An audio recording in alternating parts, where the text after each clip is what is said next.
ஆப்கானிஸ்தான் படைகளிடம் செம அடி வாங்கிய பாகிஸ்தான் ராணுவம். பல எல்லைகளை பிடித்த ஆப்கான் படைகள். சமாதானத்துக்கு வந்தும் ஏற்றுக்கொள்ளாத ஆப்கானிஸ்தான் ராணுவம். சவுதி அரேபியா பாகிஸ்தானுக்கு ஆதரவாக வருகிறதா? இந்தியாவுக்கு இதில் பங்கு இருக்கிறதா? இந்திய மண்ணில் ஆப்கானிஸ்தான் அமைச்சர் அமீர் கான் இருக்கும்போதே பாகிஸ்தானை ஓடவிட்ட ஆப்கன் ராணுவம். எங்களை சீண்டினால் சும்மா விடமாட்டோம் என்று இந்திய மண்ணிலிருந்து எச்சரித்திருந்த ஆப்கன் அமைச்சர்.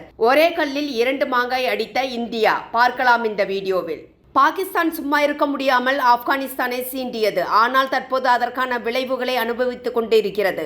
பாகிஸ்தானின் எதிர்காலம் தற்போது கேள்விக்குறியாக இருக்கிறது. இந்திய மண்ணுக்கு ஆப்கன் வெளியுறவுத்துறை அமைச்சர் அமீர் கான் முத்தாக்கி வருகிறார் என்பதை அறிந்தும் காபூலில் பாகிஸ்தான் விமான தாக்குதல் நடத்தினால் விடுமா ஆப்கன் அரசு?